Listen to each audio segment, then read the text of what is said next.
দাদা যখন বিয়ে করেন আমাদের ভাবিকে, তখন তিনি ধর্মান্তরিত হয়েছিলেন।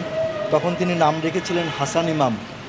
তো সব কিছুর মধ্যেই সেই হাসান ইমাম নামটা আছে, কিন্তু সেটা তো আর আমাদের বাংলার দর্শকরা জানে না যে উনি ইসলাম ধর্ম গ্রহণ করেছিলেন এবং ইসলাম ধর্মেই উনি দীক্ষিত হয়েছিলেন। কিন্তু শুধু অভিনয় করার জন্য উনি প্রবীর মিত্র নামটাকেই রেখেছিলেন। সবার দাদা, যে আজকে তার সন্তান তুল্য কিংবা তারও ছোট, সেও দাদা, আমারও দাদা, আমার যে বড় শিল্পী তারও দাদা। আমার মনে হয় আমাদের বাংলাদেশের চলচ্চিত্র জগতে এই দাদা নিয়ে একজনই লোক এসেছিলেন আমাদের জগতে, সেটা প্রবীর দা। আমাদের অভিভাবক বলতে বুঝতাম, আমাদের অভিনয়ের অভিভাবক বলতাম, একেবারে দাদাই আমাদেরকে একেবারে আমাদের সামনে থেকে আমাদের শিক্ষা দিত। আমরা সেই শিক্ষা গ্রহণ করতাম, কেউ পেরেছি, কেউ হতে পারিনি। আজকে সে দাদাও আমাদের চলে গেলেন।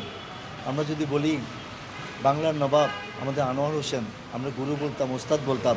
এবং পরে যখন এই প্রবীরটা রঙিন নবাব সিরাজউদ্দৌলা করতে গেলেন, তখনই কিন্তু আনোয়ার ভাইকে, এই আনোয়ার হোসেন সাহেবকে উনি বসিয়ে রাখতেন যে আপনি আমাকে সংশোধন করে দেবেন, আমি কোন সংলাপটা বলতে ভুল করছি আমাকে আপনি নির্দেশ দিবেন, আমি সেইভাবে ডেলিভারি দিব। এই ছিল আমাদের প্রবীরদা। সে লোকগুলো আমাদেরকে একে একে ছেড়ে চলে যাচ্ছে। সঠিক প্যাড আর সঠিক তথ্য দিয়ে এসু সামলে নিব এক হয়ে। Monalisa sanitary napkin. শেষ পর্যন্ত আমরা এখন প্রায় 11টা বাজে, আমরা হয়তো 12টা কিংবা 12:30টার মধ্যে আমরা দাদাকে তার বড় ছেলে মিঠুনের বাসায় নিয়ে যাব। সেখানে দাদা হয়তো রাতও অবস্থান করবে এবং সকাল 11টা 11:30টার মধ্যে আমরা তাকে আমাদের দাদার কর্মস্থল বিএফডিসিতে নিয়ে যাব। সেখানে উনি থাকবেন। তারপর আমাদের জোহরের নামাজ হবে।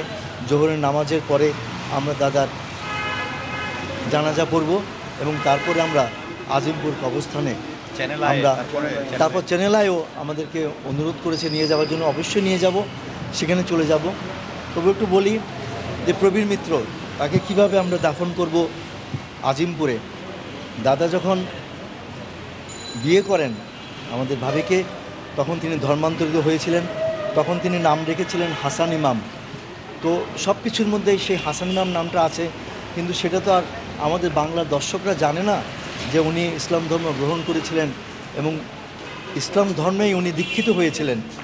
কিন্তু শুধু অভিনয় করার জন্য উনি প্রবীর মিত্র নামটাকেই রেখেছিলেন, কিন্তু সেটা শুধুমাত্র নামে রয়ে গেছে প্রবীর মিত্র। কিন্তু আসলে তিনি আপাতমস্তক একজন হাসান ইমাম নাম ধারণ করেই ইসলাম ধর্মে দীক্ষিত হয়ে ইসলামের মধ্যেই উনি বিচরণ করেছেন। তাই আমরা সব কিছু শেষ করে আমরা আজিমপুরেই দাদাকে আমরা সমাধিস্থ করব, আমরা দাফন করব। এই হচ্ছে আমার জানা মতো এই পর্যন্ত শেষ। আমার কাছে যা জানা আছে আমি সেটা আপনাদের কাছে এই মুহূর্তে বর্ণনা করলাম।